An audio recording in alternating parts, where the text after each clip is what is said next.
Salam, selamat hari Minggu dan selamat berjumpa kembali di channel TWKK Jabita. Khotbah minggu ini diambil dari kitab Yesaya pasal 60 ayat 1 sampai dengan 7.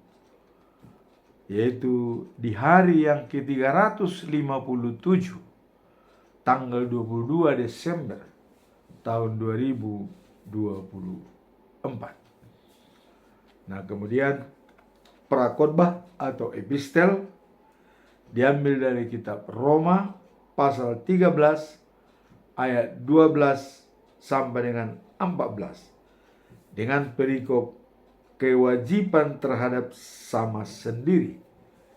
Dan khotbah hari ini adalah perikop Yerusalem akan jaya. Itulah perikopnya. Nah, sekarang mari kita lihat khotbah hari ini dalam Yesaya pasal 60 ayat 1 sampai dengan 7 ya. Demikian bunyinya. Bangkitlah menjadi teranglah, sebab terangmu datang dan kemuliaan Tuhan terbit atasmu.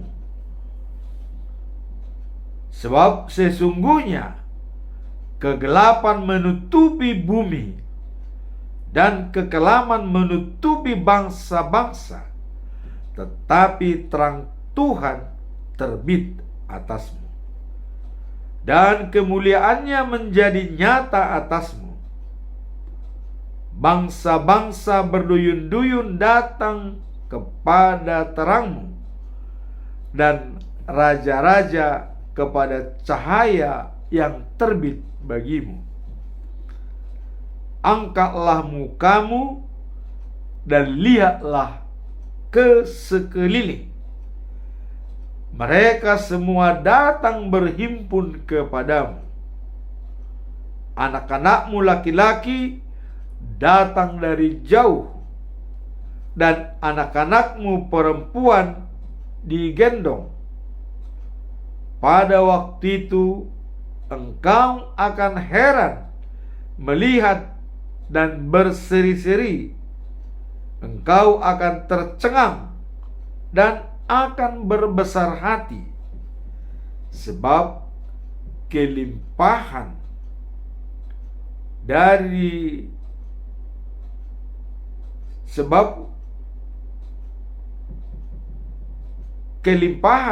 dari seberang laut akan beralih kepadamu, dan kekayaan bangsa-bangsa akan datang kepadamu. Sejumlah besar unta akan menutupi daerahmu, unta-unta muda dari Midian dan Epa, mereka semua akan datang dari Sheba, akan membawa emas dan kemenyan, serta memberitakan perbuatan masyhur Tuhan. Segala kambing dan domba Kedar akan berhimpun kepadamu. Domba-domba jantan Nebayot akan tersedia untuk ibadahmu. Semuanya akan dipersembahkan di atas mezbahku sebagai korban yang berkenaan kepadaku. Dan aku akan menyemarakkan rumah keagunganku. Demikianlah bacaan firman Tuhan. Nah, kemudian dalam bacaan pagi atau epistel ya. Dalam epistel diambil dari kitab Roma pasal 13 ayat 12 sampai dengan 14. Kewajiban terhadap sama sendiri. Nah, jadi dalam prakhotbah atau epistel. Kita lihat di sini dalam Roma pasal 13 ayat 12 sampai dengan 14. Demikian firman Tuhan. Hari sudah jauh malam, telah hampir siang. Sebab itu, marilah kita menanggalkan perbuatan-perbuatan kegelapan dan mengenakan perlengkapan senjata terang. Marilah kita hidup dengan sopan seperti pada siang hari. Jangan dalam pesta pora dan kemabukan. Jangan dalam percabulan dan hawa nafsu. Jangan dalam perselisihan dan iri hati. Tetapi kenakanlah Tuhan Yesus Kristus sebagai perlengkapan senjata terang. Dan janganlah merawat tubuhmu untuk memuaskan keinginanmu. Itulah prakhotbah. Dan ini adalah merupakan nasihat kepada kita yang disampaikan oleh Paulus. Nasihat kepada pembacanya.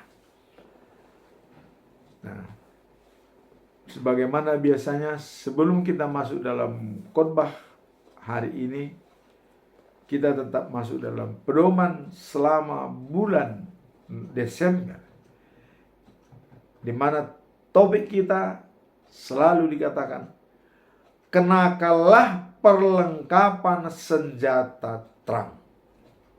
Dijabarkan dalam Yohanes pasal 1 ayat yang ke-9.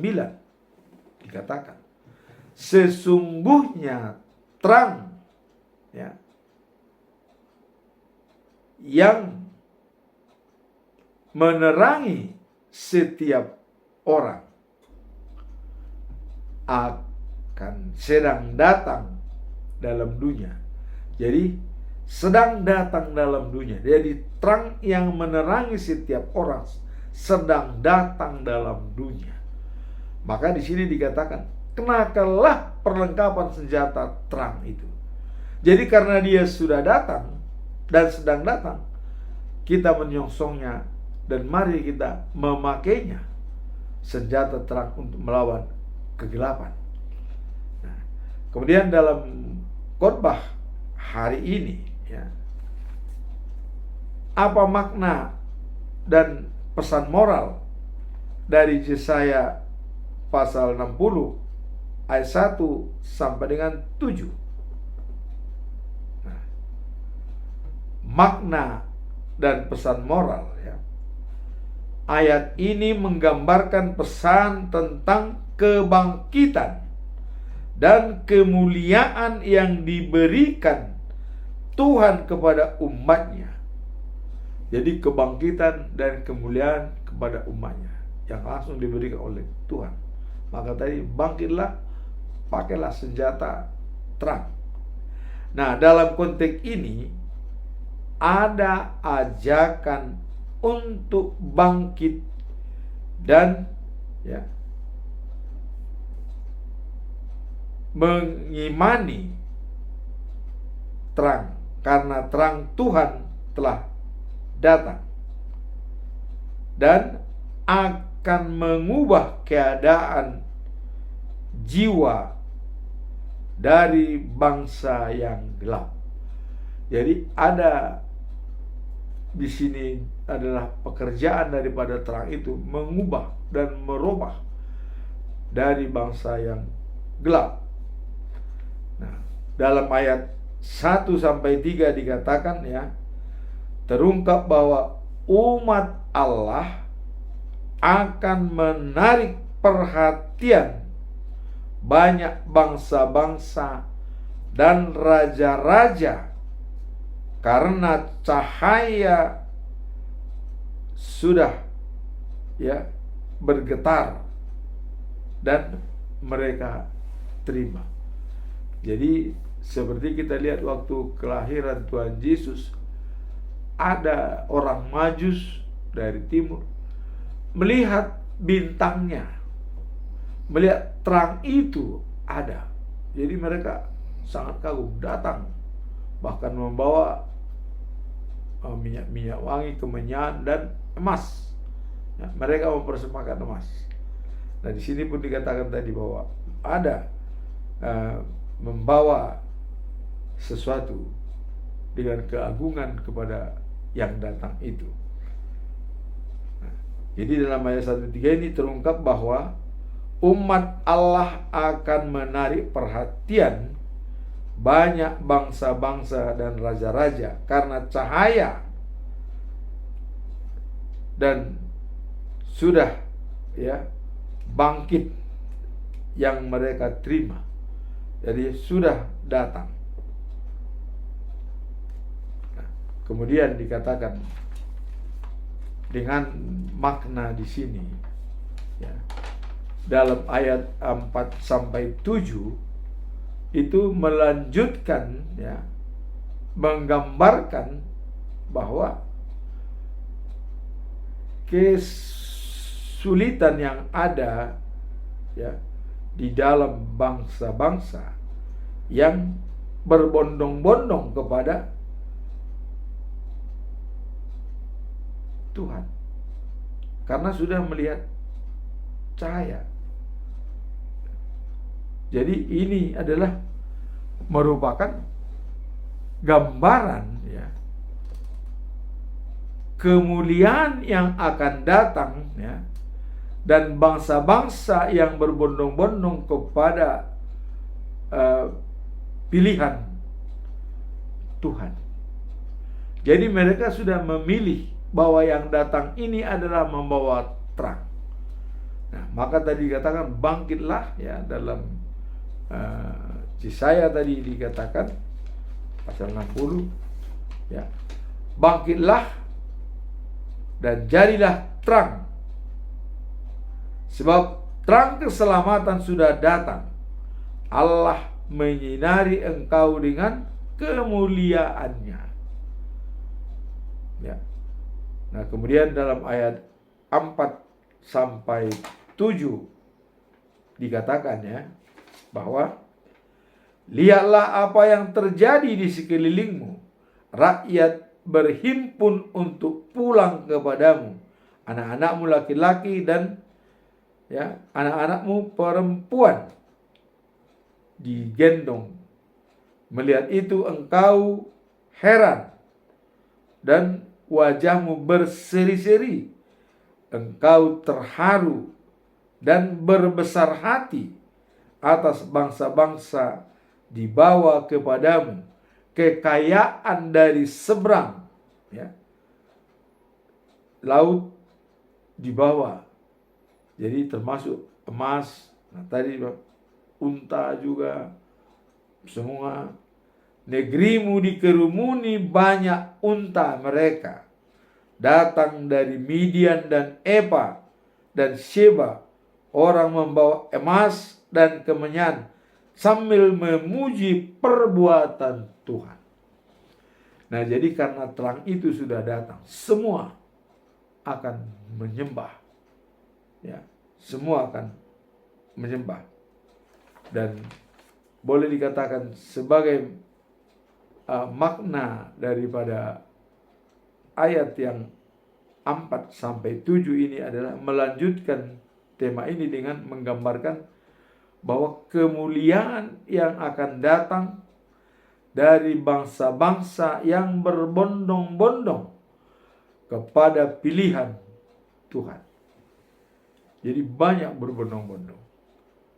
Nah, kemudian pada usia 70 tahunan bagi kita yang sudah di umur 70 tahun ke atas itu adalah menerangkan bahwa kita dapat merencanakan dan memakai terang Kristus dalam kehidupan kita yang mungkin telah berpengalaman banyak hal. Jadi mungkin kita sudah banyak berpengalaman terutama bagi sudah lanjut usia, bahwa terang yang menerangi itu sudah lahir di kota Bethlehem, dan begitu semaraknya semua orang memuji dan memuliakan Dia. Dan kita masih tetap teringat apabila dinyanyikan pada waktu perayaan Natal, malam kudus, lampu dimatikan, dan hanya nyala lilin yang terang. Kita kembali ke alam yang mengibaratkan pada saat kelahiran Tuhan Yesus sebagai pembawa terang. Nah, kemudian apa makna daripada perikop ini? Nah, di sini ada semacam transformasi spiritual, ya. Transformasi spiritual dari kegelapan menjadi terang. Karena cahaya dan kebangkitan yang diterima. Nah, hari ini adalah hari Ibu, ya. Dan kita tahu bahwa Ibu Raden Ajeng Kartini merupakan penggagas kepada perempuan dengan mengatakan, habis gelap terbitlah terang. Ini hari ini tanggal 22 Desember, ya, hari Ibu. Dan Raden Ajeng Ibu kita Kartini yang menggagas habis gelap terbitlah terang. Inilah boleh dikatakan merupakan gambaran pembawa terang itu. Dan Rasul Paulus juga mengatakan, waktu dia dalam kegelapan, begitu menerima Yesus, langsung mengatakan, habis gelap terbitlah terang. Dan Raden Ajeng Kartini pun mengatakan, habis gelap terbitlah terang, itu dalam bidang pendidikan, artinya emansipasi daripada wanita. Namun filosofi yang kita tangkap bahwa terang membawa kehidupan yang lebih baik. Terang bisa membuat segalanya menjadi indah. Coba kalau kita berada dalam kegelapan, apa yang bisa kita perbuat? Tidak ada.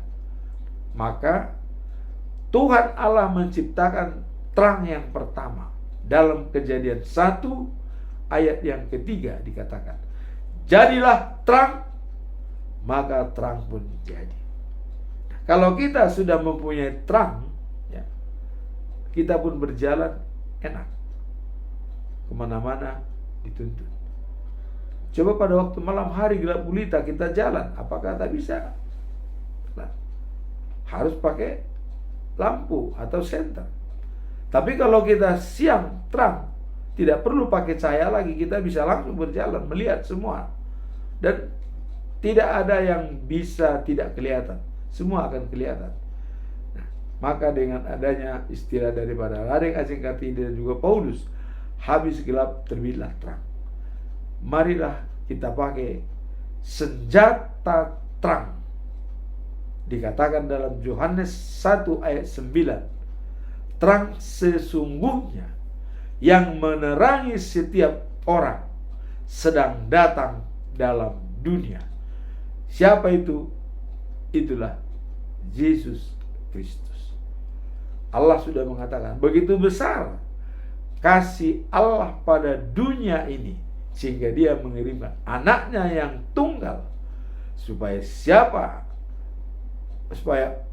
orang yang percaya kepadanya tidak binasa, melainkan beroleh hidup yang kekal. Jadi dengan transformasi spiritual dari kegelapan menjadi terang, karena cahaya dalam kebangkitan yang diterima, habis gelap terbitlah terang. Waktu kita dalam kegelapan, ya, kita tidak bisa berbuat apa-apa.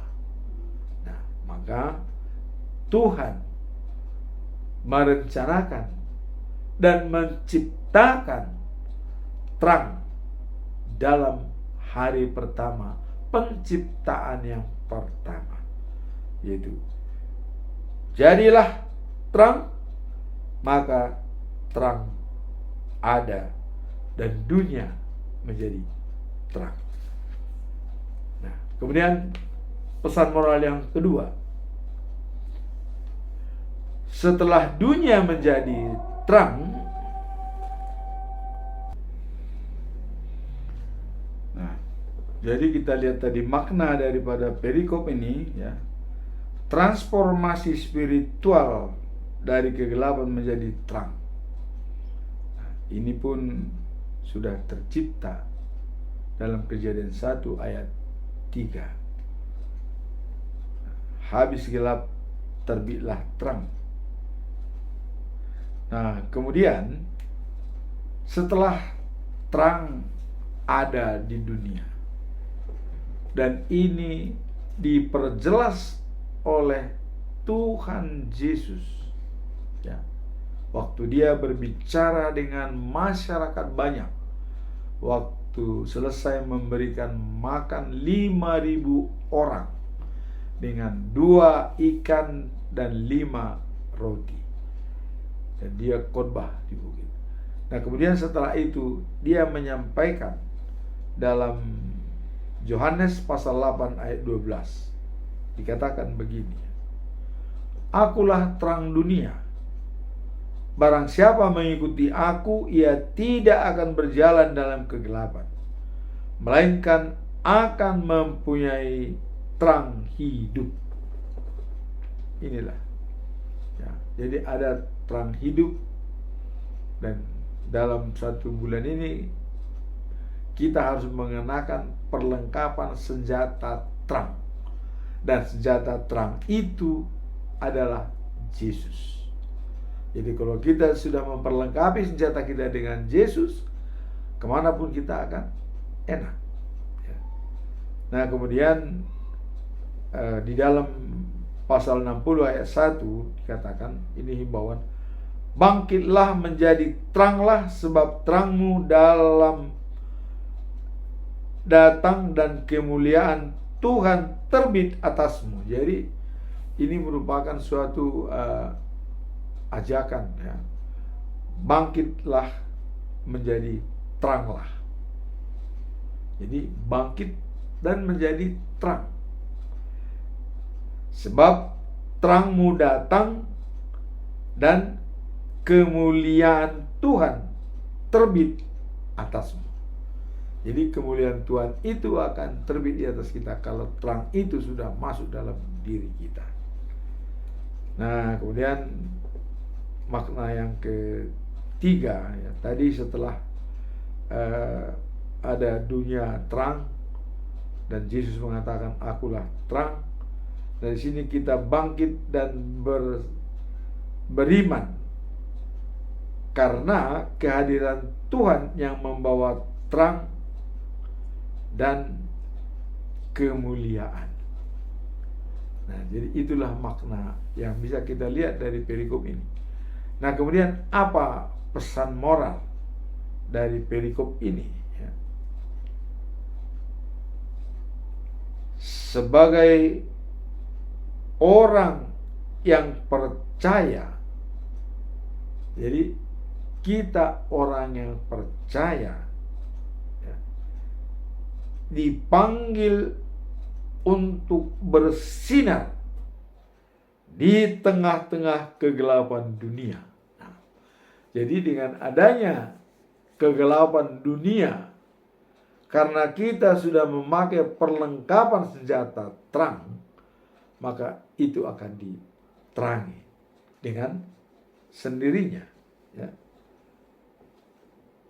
Nah, kemudian pesan moral yang kedua, kemuliaan yang akan datang dari bangsa-bangsa yang berbondong-bondong melihat Tuhan sebagai terang hidup. Nah, jadi terang itu bukan hanya bangsa Israel, tapi dari luar juga berbondong-bondong akan datang. Nah, jadi ini bahkan seluruh isi dunia dan juga kita lihat sekarang dengan gencarnya dalam YouTube dan juga pemberitaan firman Tuhan, dan orang semakin banyak mengekspresikan diri, mengekspresikan dalam YouTube. Karena itulah cara kita untuk menyebarkan firman Tuhan kepada teman-teman yang masih belum yakin benar bahwa Yesus adalah Tuhan. Nah, kemudian kalau kita lihat dalam Prakhotbah ya, di dalam Roma pasal 13 ayat 12 dan 14. Nah, di sini adalah menyampaikan pesan penting mengenai hidup dalam kebenaran dan menjadikan diri atau menjauhkan diri dari perilaku yang tidak sesuai dengan ajaran Kristus. Jadi mencoba menyampaikan pesan penting mengenai hidup dalam kebenaran. Jadi kalau kita hidup dalam kebenaran, kata Paulus, dan menjauhkan ya, diri dari perlakuan yang tidak sesuai dengan ajaran Kristus. Nah, mengingat kita meninggalkan kegelapan dan berpakaianlah terang, atau kenakanlah ya perlengkapan senjata terang, seperti disebut dalam Yohanes 1 ayat yang ke-9. Nah, kemudian apa yang mau kita lihat makna perikop ini ya. Makna yang bisa kita lihat, hidup dalam terang dan menjauhkan diri dari kegelapan atau perbuatan buruk, belenggu-belenggu yang menutupi God spot kita, itu kita jauhkan. Nah, yang kedua adalah menunjukkan karakter Tuhan dalam diri kita. Apa itu karakter Tuhan? Karakter Tuhan adalah kasih. Allah itu kasih. Karakter Tuhan adalah kasih. Maka dia mengatakan, kasihanilah sesamamu ya, seperti dirimu sendiri. Kasihanilah Tuhan Allahmu ya. Karena Allah itu adalah kasih, maka kita harus menunjukkan karakter Allah yang berbentuk kasih. Tentu dalam hal ini adalah perbuatan baik kepada semua orang, semua sahabat kita perlakukan dengan baik. Nah, kemudian makna yang ketiga ya adalah selalu berpegang pada nilai-nilai Kristiani. Apa tuh nilai-nilai dalam Kristiani?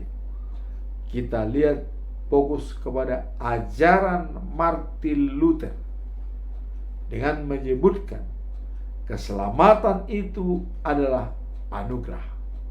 Ini dari Martin Luther. Artinya anugerah itu adalah hadiah, cuma-cuma. Nah, dan keselamatan itu anugerah ya. Ini juga dikatakan dalam sola gratia, istilah daripada yang disampaikan oleh Martin Luther. Sola gratia, bahwa keselamatan itu adalah anugerah, cuma-cuma. Bukan dengan perbuatan baik kita, atau kita memberikan bantuan kepada orang-orang banyak sehingga kita dicap menjadi berhak atas keselamatan, tidak. Atau bisa kita raih keselamatan itu, tidak. Keselamatan itu anugerah. Apapun perbuatan kita, itu diberikan cuma-cuma kepada kita. Dan kuncinya adalah datang kepada Tuhan, tidak akan lapar lagi. Percaya kepada Tuhan, tidak akan kehausan lagi. Nah, jadi itu anugerah itu diberikan cuma-cuma. Jadi hidup kekal dan sejati merupakan jaminan dari Tuhan untuk kita terima. Itulah dikatakan sola gratia. Nah, kemudian yang kedua, ajaran Kristen dikatakan sola fide. Apa itu sola fide? Kita dibenarkan hanya karena iman percaya. Tanpa itu tidak bisa. Tidak bisa. Nah, sehingga waktu menghadap di surga pun, waktu kita dibangkitkan, ya, kita ditanya bukan agama, apa agamamu, apa sukumu, bukan. Yang ditanya, kau beriman tidak? Beriman kepada siapa? Beriman kepada roh jahat atau beriman kepada roh Allah? Nah, di sana nanti akan dianalisa. Beriman kepada roh Allah, duduklah di sebelah kanan sebagai domba. Ya. Kalau beriman kepada roh jahat, bukan kepada Allah, duduklah sebelah kiri, yaitu dijadikan kambing. Ya. Jadi jelas semua. Nah, jadi di sini dikatakan adalah yang beriman, ya. Yang beriman, yang dikatakan nilai-nilai Kristen. Nah, kemudian satu lagi nilai-nilai Kristen itu adalah sola scriptura. Artinya hanya Alkitabiah yang bisa mengatakan bahwa Tuhan itu adalah Esa dan Yesus sama dengan Allah. Itu diterangkan dalam Alkitab. Hanya bagi orang yang belum membaca mungkin silahkan dibaca kembali. Atau janganlah mengambil versi Alkitab lain yang tidak kita pakai. Orang lain menunjukkan, misalnya diambillah kitab, taruhlah Injil Barnabas. Nah, diambil, oh ini Barnabas bilang begini, di sini begini. Nah, itu tidak nyambung. Kenapa tidak nyambung? Kita tidak pakai. Kecuali kalau kita juga pakai Injil Barnabas baru nyambung. Tapi kalau ada yang menawarkan Injil lain di luar daripada Alkitab, tidak nyambung. Dan percuma kita perdebatkan, tidak usah berdebat. Tapi kalau diambil dari kitab suci ini, ya, Alkitab, baru kita bicara tentang kebenaran firman Tuhan. Itulah dikatakan sola scriptura. Hanya Alkitab yang membenarkan kebenaran firman Tuhan. Jadi jangan pakai Alkitab lain. Dan kepada teman-teman, tolong kalau mau berdebat, pakailah Alkitab Lembaga Indonesia yang sah. Dan dikatakan, wah itu sudah kopian, katanya palsu. Wah, kita jangan melihat kopiannya, tapi lihatlah isinya. Bagi kita yang penting isinya, bukan sampulnya. Itulah. Ya. Nah, kemudian apa? Pesan moral daripada perikop ini, ya, yang digabung daripada kedua prakhotbah dan juga khotbah hari ini, minggu ini, ya. Artinya bangkitlah, terangmu akan sudah datang, kemuliaan di atasmu, terang itu sudah menerangi kita. Pesan moralnya adalah hidup memiliki tujuan hidup yang jelas. Jadi kita hidup ada tujuan yang jelas. Apa? Ya. Saya selalu mengatakan tujuan akhir hidup kita adalah life after life. Artinya hidup setelah kehidupan saat ini. Itulah tujuan hidup kita. Kalau kita percaya kepada Yesus. Tapi kalau kita dikuasai oleh iblis, bisa saja mengatakan death after life. Kematianlah ujung segala-galanya. Sering dikatakan orang ini, kematian itu adalah segala-galanya. Bukan, bagi kita bukan. Kematian itu adalah jalan. Dan rest in peace. Kalau kematian itu merupakan akhir daripada hidup seseorang, itu kuasa daripada iblis. Nah, waktu Yesus mati di kayu salib, itu kuasanya iblis. Ya. Iblis berkuasa. Tapi setelah itu 3 hari datang lagi kuasa Allah, dibangkitkan. Jadi kuasa iblis mematikan, kuasa Allah membangkitkan. Jadi mau berapa kali pun dimatikan oleh iblis, Allah tetap membangkitkan. Ya. Nah, jadi bagi orang dikuasai iblis, kalau iman kita tetap kuat, kita akan dibangkitkan oleh Tuhan. Nah, demikianlah khotbah minggu ini, kebangkitan kita menjalani hidup terang. Maka ada kata orang tua mengatakan, ya, dengan adanya terang dunia yang datang saat ini adalah merupakan penjabaran kedatangan daripada Tuhan Allah turun ke bumi. Terang sesungguhnya yang menerangi setiap orang sedang datang dalam dunia. Dan saat ini sudah datang. Nanti kita rayakan tanggal 25 Desember sebagai klimaks daripada terang itu dijabarkan kepada diri kita masing-masing. Pesan orang tua begini. Sebelum dia meninggal dikatakan, semua anak-anakku, dikatakan, hiduplah terang dan majulah terang dan teruslah terang. Wah, ini memang kata-kata ini ya, mengucapkannya enak, tapi dalam penjabarannya ini sulit. Artinya, mangolu di bagasan hati urun, mardalan di bagasan hati urun, tetap saleleng di huruta di bagasan hati urun.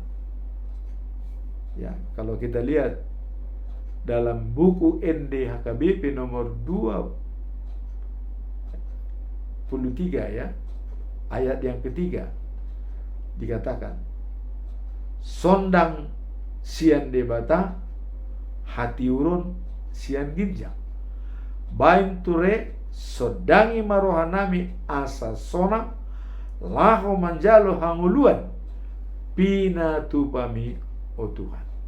Dalam bahasa Indonesia dikatakan,